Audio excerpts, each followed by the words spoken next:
Hey guys, Gaius here. Well, Merry Christmas 2024. Let's talk about something new. Let's talk about Scirocco. Mobile Suit Gundam Walpurgis was a manga that was written not too many years ago by Reiji Kaito and published through Gundam Ace magazine.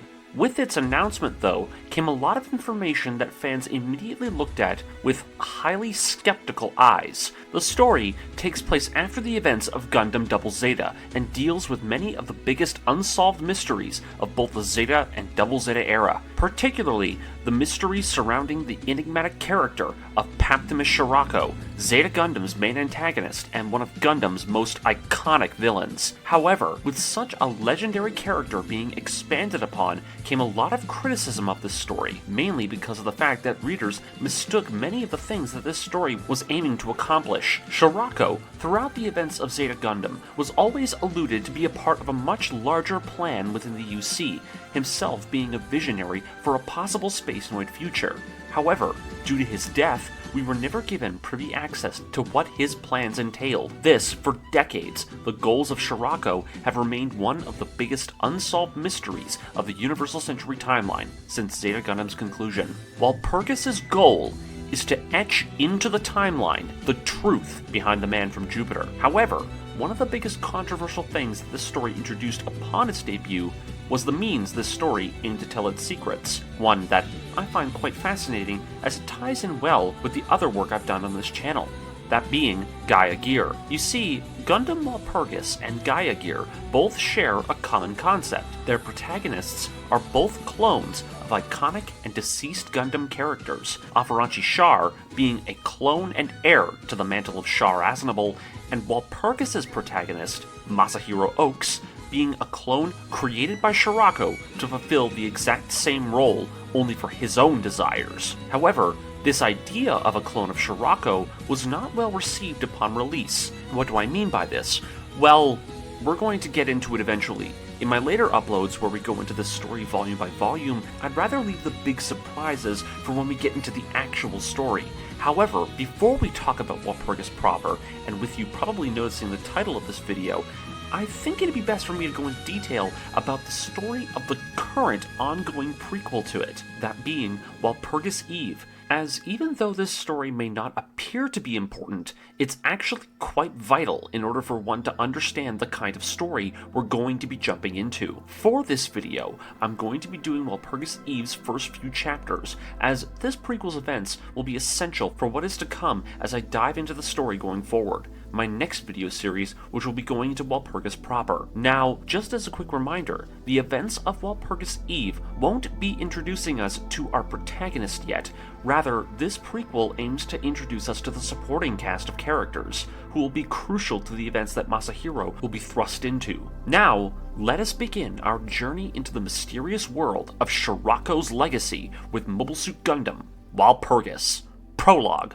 Walpurgis Eve. All images and characters are owned by their respective companies and creators. Our story begins at the end of it all. Universal Century 0088. The final battle of the First Neo-Zeon War is reaching its coming climax. Glemmy Toto has been killed by Ruluka, and the Federation and AUG forces are now pushing in towards Side 3 to mop up and destroy the remaining Neo-Zeon forces that still remain. We begin this tale on board the Neo-Zeon battlecruiser, the Sodalon, who's engaging alongside an Endra-class cruiser against the one and only Nail Argama. On board the ship the Sodalon, the captain orders that they maintain fire on the enemy ship. There's only one of them! Keep them in their sights! However, one of the officers yells out to him, "Captain, look!" As the battle rumbles above, down in the ship's emergency shelter, a young woman can sense it. It's coming. She cries out to her sister. As she does, the ship begins to shake violently. They can all feel it. The captain can see it himself. Core 3,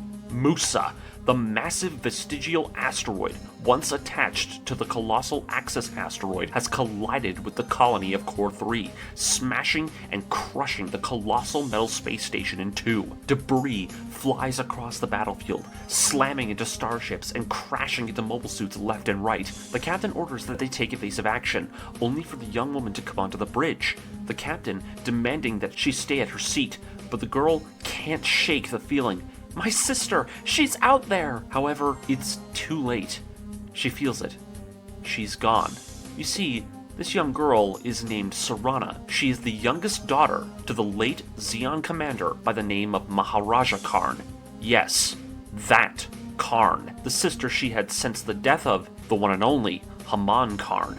You see, this is the precise moment in the finale of Gundam Double Zeta where she and Judo Ashita hold their final confrontation. The moment we are experiencing is the psychic shockwave that is emanated the moment Haman is beaten and refused to eject from the Cubile, refusing to take Judo's hand, nor trying to take his life with her own, exploding in a ball of fire as she drifts away from Judo in a final act of protection. Haman's death sends an echo through space, one that it seems only her sister can feel. The girl's heart left shattered, and Neo Zeon without a leader. The captain of the ship receives the message from his comms officer. The Federation has deployed a signal flare, one that's uttering only 3 words, ones that leave the captain with a sneer.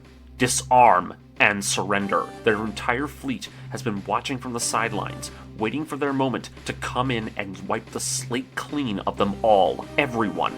Every Neo Zeon fighting. The captain is angry. They're not even requesting negotiations to cease fire. Just telling them to surrender is all they're doing, a true sign of what they're really planning. However, Serana says that they should respond. Doing so would prevent the Federation from taking them out one-sidedly. The captain somewhat agrees. However, other crew members on the ship protest. Haman Karn fully reobtained this territory from the Federation through her negotiations. This act of sending the EFF into the Neo Zeon's own civil war is an act of invasion. How are we supposed to avenge Lady Haman if they surrender at a time like this? The crew shouts. Cries of vengeance fill the bridge. Sig Zeons shouted from them all. The girl, unable to get these officers to stop and see the near suicidal actions that they're wanting to take, she shouts no. The crew all frozen as their chants die down in an instant. The girl, despite her meek and quivering presence, garners all the bridge's attention. Do you people realize that this isn't what Lady Haman would have wanted? For us to charge in and get ourselves all killed? The Federation would only be glad to see all of us do that, and we'd all pay the price. She then asks the captain of the ship, who's now the leading commander? Is it Lady Maneva? You, Captain? But the officer remains quiet. She now realizes the truth about the princess as well. She's gone too? She then asks who's left to lead them. Are there any commanders left? Anyone? But the captain says there's no one left. Not even himself, the captain of Haman's main cruiser, holds that much authority. Many of the old Zeon leaders sided with Glemmy in his uprising. Many of the top brass opposed Haman and her actions, and now, no one can really tell the other side what to do in any case. The girl realizes it now. There's no one able to rally them. Not a single one of them holding a banner in unity. She looks out, another Neo Zeon cruiser. That Endra class, with Dryzens and Galluses in escort, is deploying a beacon requesting them to follow. They try to follow along into the debris field only for the Endra to be instantaneously destroyed from above. What? Was that another warship? But there's nothing. The sensors indicate that it's far too small, but has immense firepower. The observation deck spots it and puts it on the screen. A mobile suit. A Gundam. Hiding from behind the asteroids and colony wreckage. The Endra's mobile suits go in for the attack. Damn Federation dogs! How dare you sink our mothership! The girl can sense it. It can't be. It's the kind her sister fought. 2 Gym 3s appear from behind the rocks as well. A Dryzen deploys its tri-blades as cover while it dispatches these 2 grunts. But as the Dryzen turns around, a barrage of beam shots tear through the unit's back, shredding it to pieces. The Gundam finally emerging from behind its cover. Serana is terrified. It's a Double Zeta Gundam. I have to do something, or else we'll all die. She asks the captain, give me a mobile suit. The crew down in the hangar receives the call. There is a unit she can use, but it's never been deployed before. None of them are sure if she can even pilot it, especially considering the fact that the girl's never flown a mobile suit on her own before, but the girl makes it to the hangar anyway. The mechanics are confused at first, as she's wearing one of Haman's pilot suits. She asks if this is the suit they were talking about. It is. It's called the Demeter. This mobile suit is one of a kind. It's intended as a true next-gen successor to the Cubile.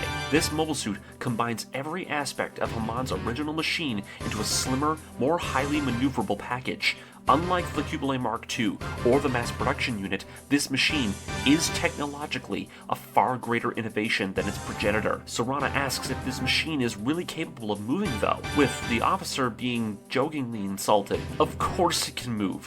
The real question is if you're going to be capable of moving it. This unit in terms of handling is like a wild animal. The Cubile in terms of mobility was falling behind many of its 4th gen contemporaries, but unlike the Cubile, this machine is way different. However, the girl says not to worry.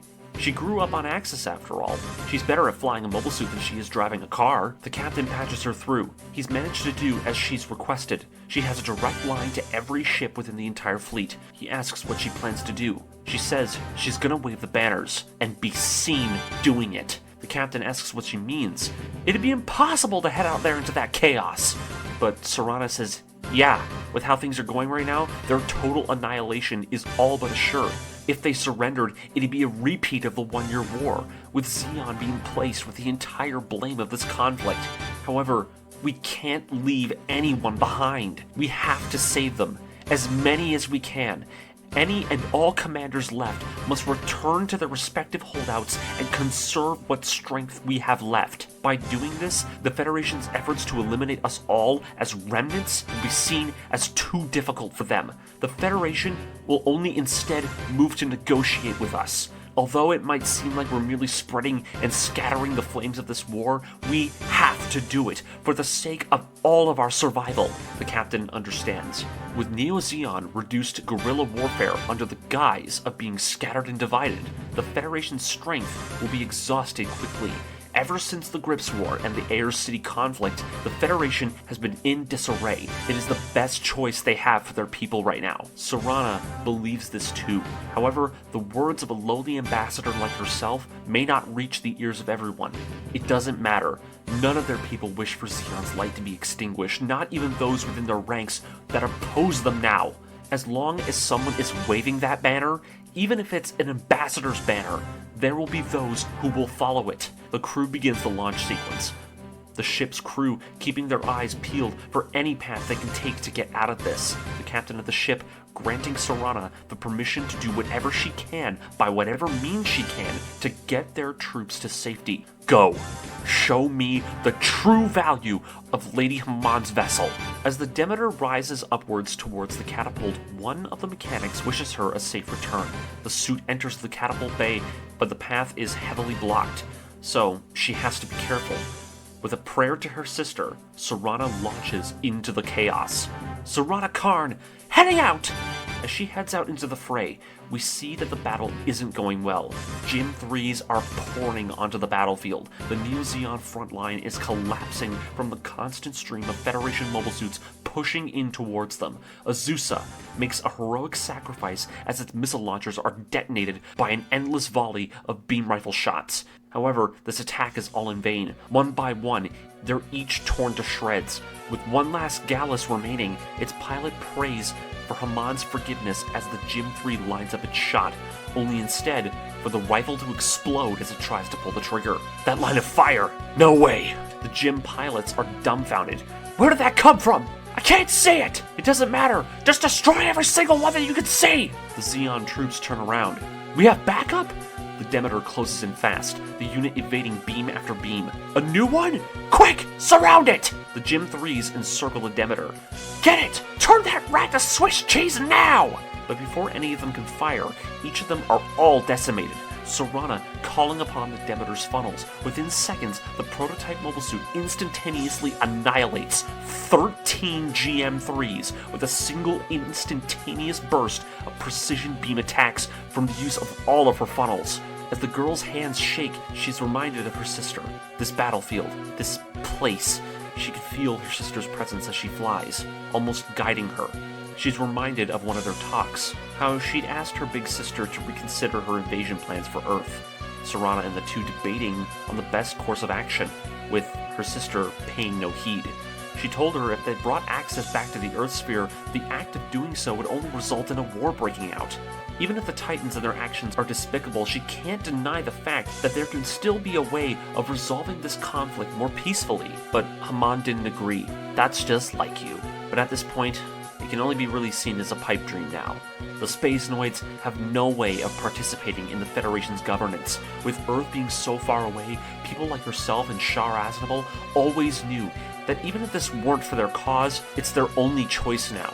It has to be like this. It's the only way to demonstrate their own power. Power through force. Serana thinks, that way of life, the way you chose, it wasn't one that I agreed with. It was impatient. It hurt so many, but it ended up hurting yourself too. But regardless, I won't let this dream of yours die. She asks the Sautelon. She requests that they give her the Gundam's location. However, the ship only knows of its rough location. They don't know its exact coordinates. Either way, they have no proper way of pursuing it.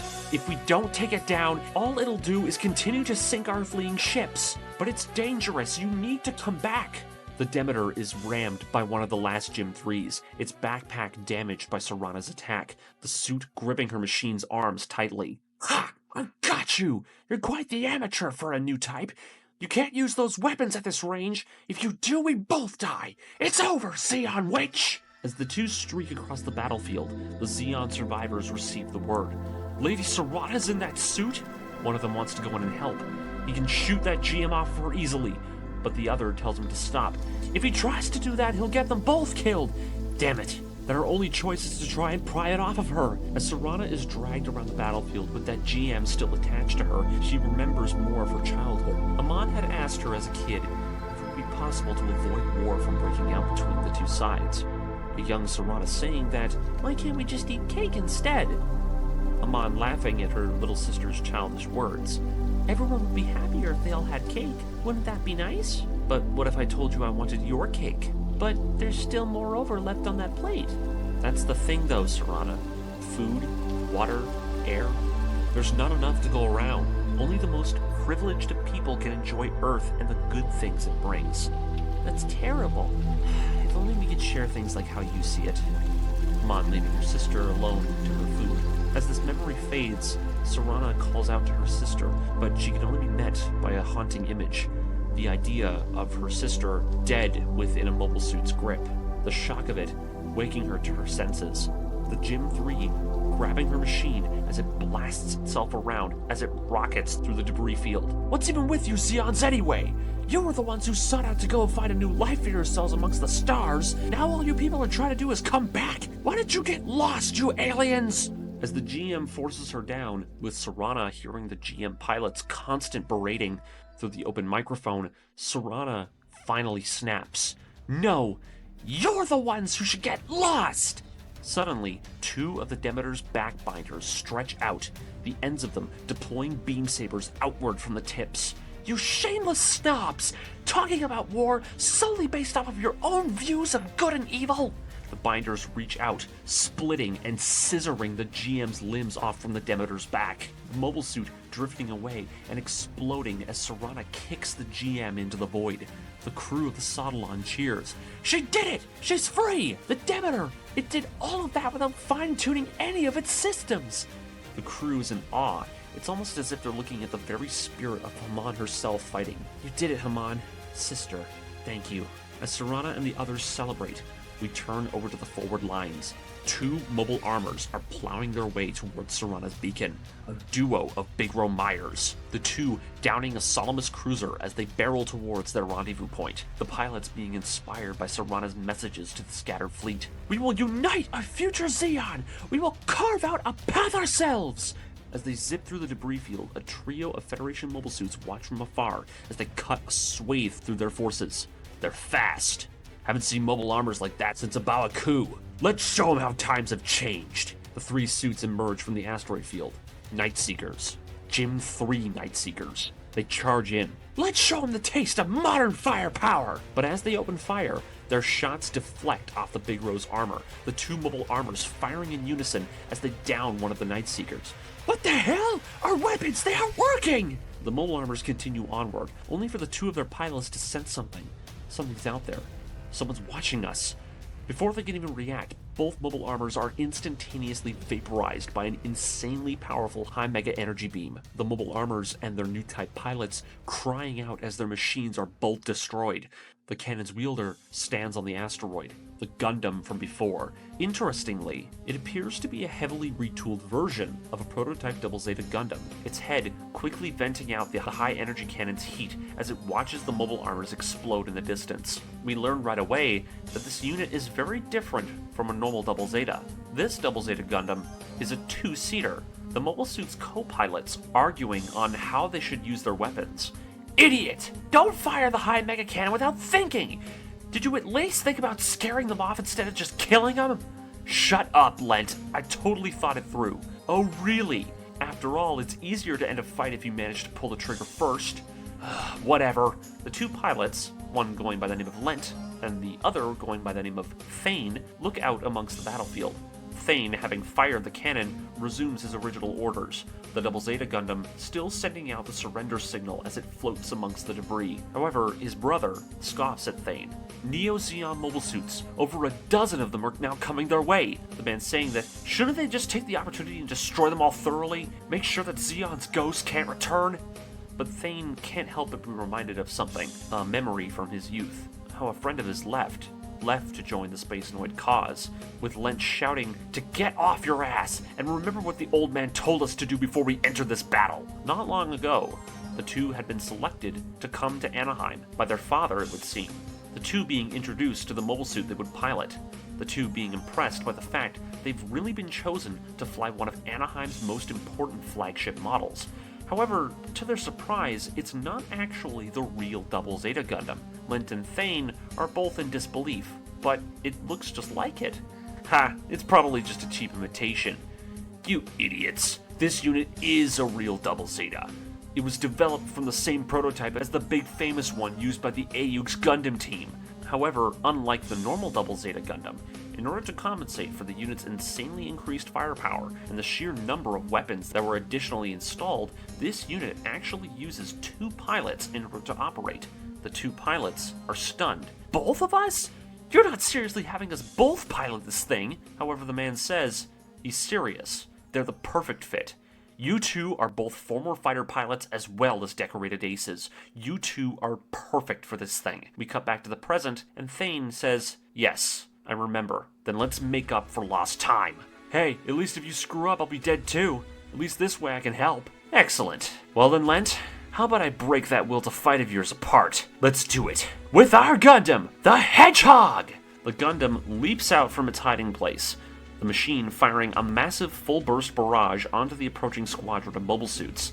Many are taken down, however, a few manage to evade their shots. We've got incoming! I can see that! Let's finish this with a melee attack!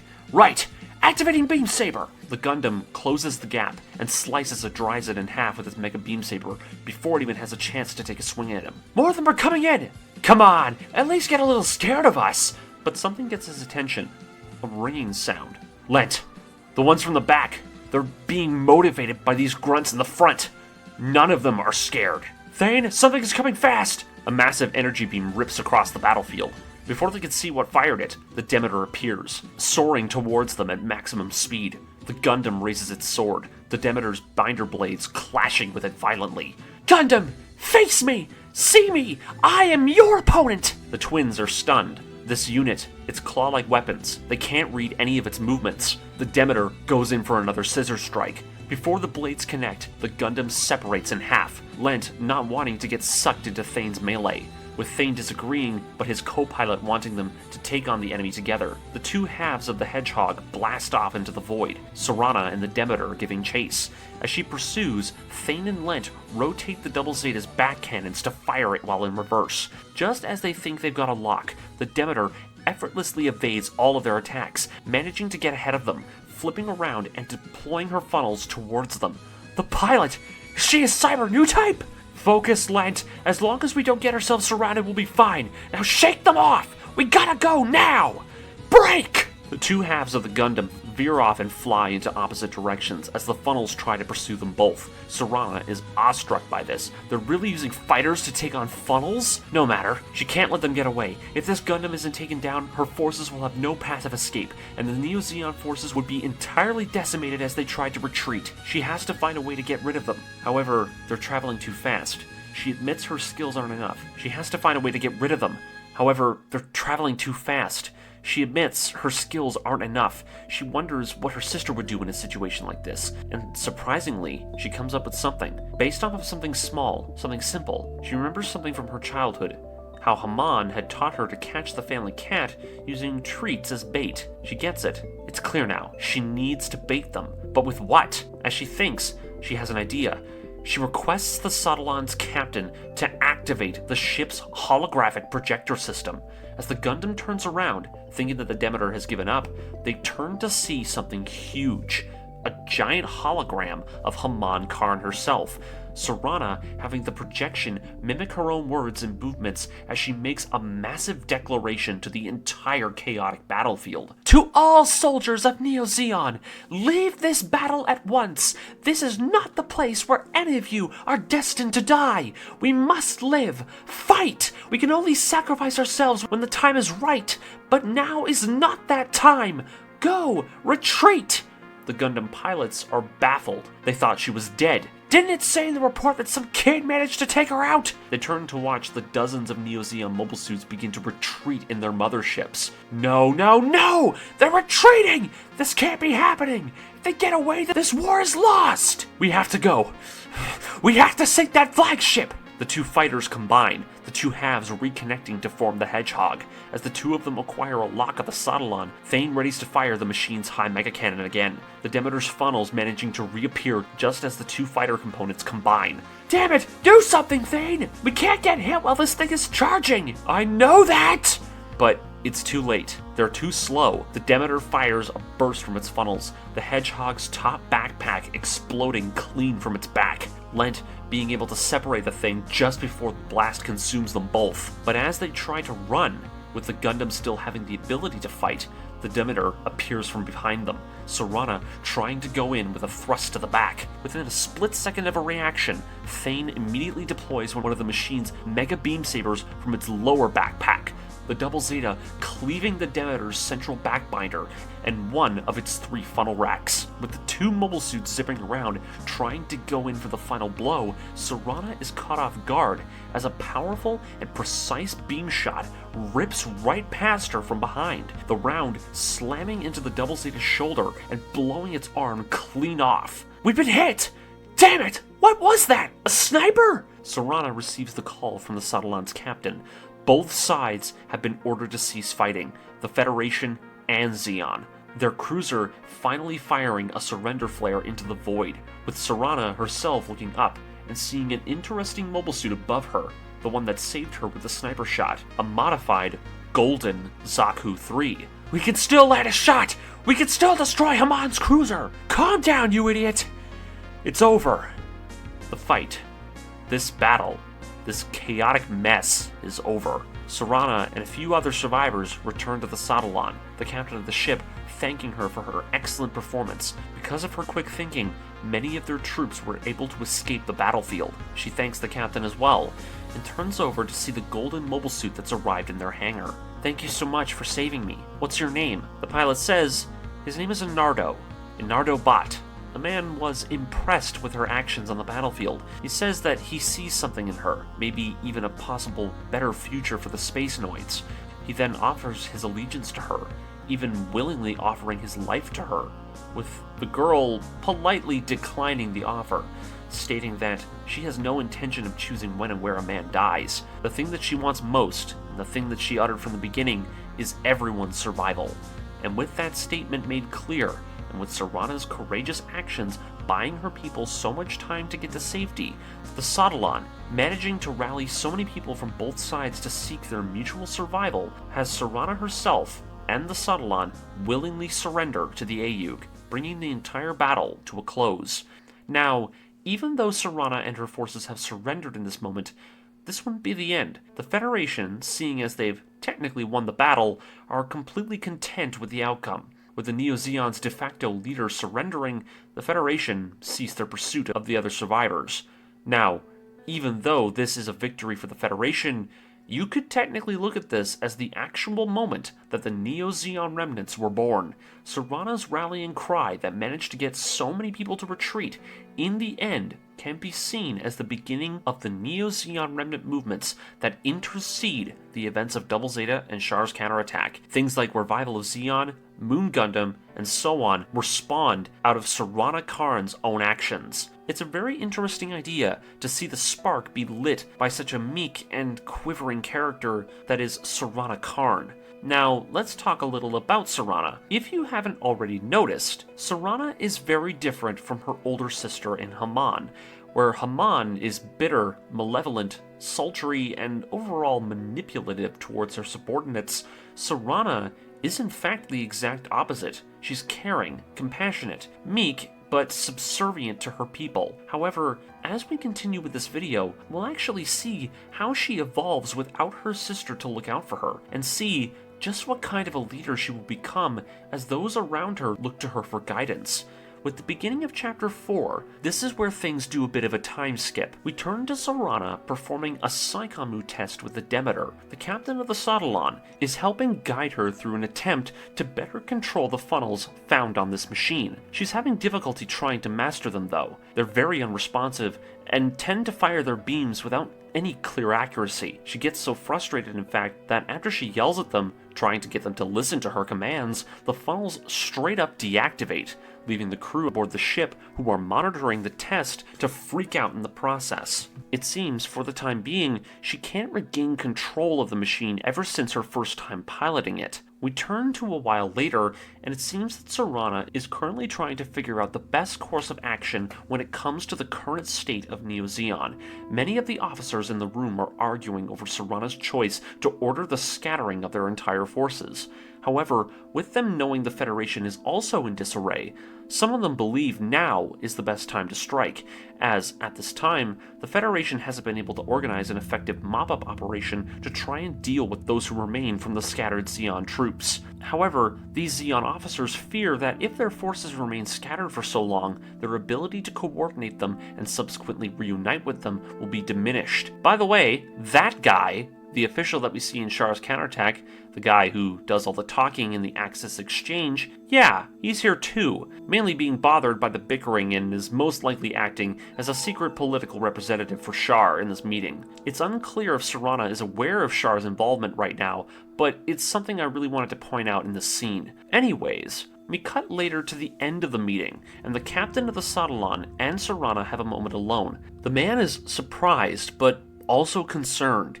He thought in this meeting, those amongst their ranks who desire to continue the fight would have the upper hand in this debate. And to the captain personally, he genuinely believes them that now is the best time to make a move against the Federation, with their forces being overly confident in their recent victory. However, Serana herself is highly against this, having lost so many people at the Battle of Core 3, yet also being seen in the eyes of so many as a coward for ordering them to flee. Serana is left in a serious state of uncertainty. She fears for the Zeon cause if their forces are left to fight on their own. Yes, they would be safe, but if these people are reduced to fighting guerrilla warfare against the Federation, then it would deal more damage to the Zeon cause in the long run than anything else. She admits that such terrorist acts are heinous in her eyes. She actually despises the fact that her own sister had ordered the colony drop on Dublin. What Haman did that day was overly drastic, as the war was still being won without the need for such an act. In truth, though, what Serana is in her heart trying to do is to try and get these people to see reason from the lens of her being the daughter of Maharaja Karn, not the sister of Haman. Although, at the moment, that idea can be seen as a highly difficult thing to see. And she honestly admits that she doesn't really possess the kind of power that either of her more famous family members really had. However, the captain says no, she has power too. It was on full display during that battle. She managed to coordinate countless soldiers to work together to get to safety. Serana herself is left hopeful by this response. She thinks about those images she saw, the feelings she felt in those moments. Even though she was mostly lost in her emotions, she still felt like she was being guided by her sister's spirit, showing her a better way to harness the power that she has. And with that hope in mind, Serana realizes this is what it means. It's time for her to start doing things herself. We cut back to the Sautelon's main hangar, with Serana meets up with her friend, the officer we met before, who gave her the Demeter. The man is happy to see her, and as the two of them have a lighthearted conversation, Serana asks him if he could help her with an errand. That being, she wonders if he can help her with getting her into contact with the newtype laboratories that created the mobile suit that she now pilots. The young man agrees to go with her. A few days pass, and the two travel to a lab where we are confronted with the decision that Serana has come to when it regards to her now critical position. The scientist she's meeting is extremely concerned with what she is asking him to do. Serana, knowing some of the intricacies of Zeon's cyber newtype experiments, has an idea in mind, one that would solve the problems of her people while also allowing her to carry on the wishes she believes her sister wants her to fulfill. Serana asks to undergo cyber newtype surgery, but not just any kind of surgery, one that would change everything about her. At this point within the UC, the process is still in its infancy. However, what Serana is looking to do is have her mind and body remolded into a copy of her sister's own. This surgery is essentially the kind that would be used years later in the creation of Full Frontal. However, the scientist warns her that the procedure is extremely difficult, not to mention the fact that the doctors in charge are all highly fearful for the outcome for her. However, Serana herself seems to be willing to take that risk, if it means that the will of Haman Karn can remain alive and the shattered Zeon remnants can have someone to rally around, then she's going to go through with it. Now, you may find this to be a little unusual for Serana to be making this choice. However, do not try to get confused on that. What Serana is doing is what she feels is the right thing for her people. She herself feels she lacks the confidence and courage that her sister had, a crucial aspect that made Haman so powerful in the eyes of the Zeon people. What she's doing now is in hopes of not only rallying her people, but also elevating herself so that she can be in better tune with those wishes of her sister that she feels she must carry the weight of. And with this particular plan, even though it may seem like she's putting herself at risk, is a very brave move for Serana. If Zeon can't listen to her now that they've all been scattered, perhaps they'll listen to what she has to say if the words are coming from Haman instead, no matter how fake it may seem. Now, we'll check in with Serana in a little bit, but let's move on to the thing you've been probably waiting for all this time: Scirocco. We, the reader, are introduced to a space station located near Side 5. This facility, named the Storm Garden, is a top-secret facility belonging to Paptimus Scirocco. The facility at the moment, however, is manned by a very small enclave of individuals who once served under him. Within the bunks of the station's crew quarters, a young girl is awoken by a nightmare, as well as a pain in her chest. It seems that the girl has some kind of glowing cybernetic talisman implanted in her body, a circular symbol with strange markings whose strange pulsing light shines throughout the room with her fear. Now, I'm not going to talk about the talisman quite yet, as I think it would be better for me to explain it when it becomes more relevant in the story. But just so you know, that the talisman on her chest is linked to a very special project that this group of Scirocco followers is working on. Now, as the girl is woken up, we learn that she isn't the only person who has one of these talismans. Her sister as well is woken up. She does her best to calm her down, as she too is feeling the effects of the device through her own chest. Now, these two sisters will become more important as we go on, but before we get too comfortable, we're introduced to two very important other characters. A very Titans-ish officer by the name of Hyphen, as well as a scientist by the name of Tonio Mannheim. Now, Hyphen isn't really important at the moment, however the one character to really pay attention to is Tonio. Within the officer's quarters, Tonio is concerned with Hyphen as the man is ordering the detachment of a large asteroid from the station that the group was using to extract resources for their own purposes. However, Hyphen himself is not too worried about the asteroid and the resources they've been harvesting.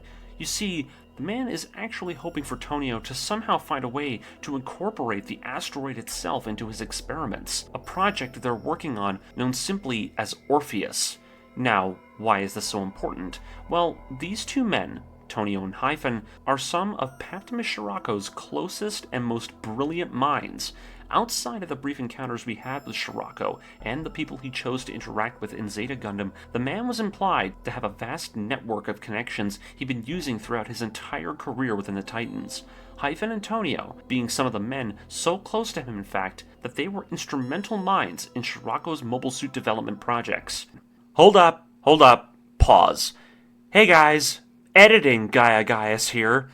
I had to cut my talk about this scene out of this video, because while editing my recordings of it, I realized that what happens in this chapter of Walpurgis Eve pretty much spoils the entire ending to the entire manga of Walpurgis proper. So, unfortunately, despite the fact that I had the entire scene scripted out and had it ready to go, I actually had to delete it because I realized, holy shit, I just spoiled the entire story.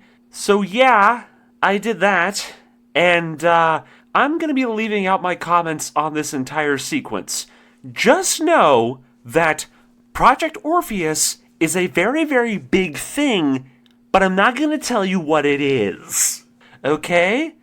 Sorry about that. Let's continue on with the rest of the video. Hyphen himself believes this device's development is the most important thing to focus on when it comes to their aims. However, Tonio himself doesn't agree. You see, this device, if used, should be used in the hands of someone who actually has the abilities and the willpower to control it. Both these men once believed Scirocco was the only person who could wield such a force. However, the man is dead now. Hyphen, though, brings up something else that Tonio is working on, the main project that he has been entrusted with by Scirocco, Project Walpurgis. Hyphen pulls it up on the monitor. Tonio Mannheim is actually one of the lead minds behind Scirocco's personal cyber newtype development project, and with it comes a mention, and I mean a merely brief mention, to this story's protagonist, this being a boy by the name of Masahiro. Masahiro, for a lack of a better term, is kind of what I'm going to say, since it's the only thing that works for the time being, is a cyber newtype clone of Tonio, one that will be used in combination with Project Walpurgis to act as a host for Hyphen's later aims to enact Scirocco's will, a successor, a resurrection, if you will. Tonio himself is not supportive of this, though. The young boy is having his mind altered for this project, and yes, due to the experiments, he does possess the stored and implanted memories of Scirocco, but that's all the boy is, a shallow replica. He shares no DNA with their master, and his mind has not been altered to properly access or make use of those memories. If these memories were to be activated now, and with the boy being in the young state that he is in now, Tonio truly fears the outcome of these memories if they were to take control over the child. However, despite these concerns, Hyphen doesn't care. He believes he is the master now, and what he wants is to carry out Scirocco's will no matter what. Their meeting ends with Tonio returning to his office, the man watching from his window down at the testing facility, the young Masahiro running on a treadmill as his vitals are studied, Tonio vowing to protect him, his boy, whom he has actually given a real name, Shamal, Masahiro being the name given to him by the project, Shamal being the name given to him by his real father. The man vows to protect him, as well as the mobile suit this child will be intended to pilot, a Gundam, a weapon he prays will not be used as a tool for the ambitions of others. So, for those who have read this manga, it's actually really hard to write a script that acts as a comprehensive breakdown that holds back a lot of the spoilers. I'm really trying to hold back as much of the information as I can, as, well, Walpurgis Eve and Walpurgis proper have quite the many issues when it comes to how it reveals things to the reader. Walpurgis Eve, which at the moment is an ongoing prequel, when you read it, definitely expects that you have read Walpurgis first, which honestly is a little hard to do when you're trying to act like a prequel. If you're aiming to experience this story in its chronological order, that's not really going to be possible. As for Walpurgis itself, when we actually get into the story, it tends to do things that other stories will do better, but this one actually has a lot of issues when it comes to reveals and pacing.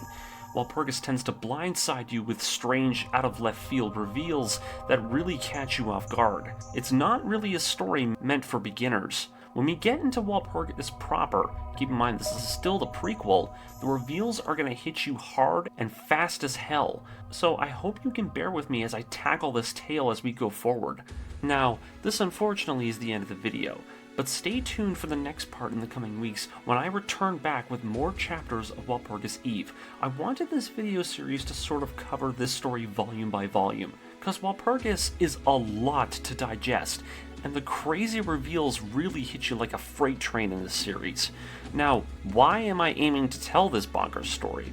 Well, towards the end of this series, there are a lot of themes that tie in well with the Gaia Gear angle to my channel, themes that very closely tie together Masahiro Oaks and Afaranchi Shar. Now, does the story handle those themes well? It's hard to say. However, the endgame of this story is really interesting and important, for what I have planned in the future, that is.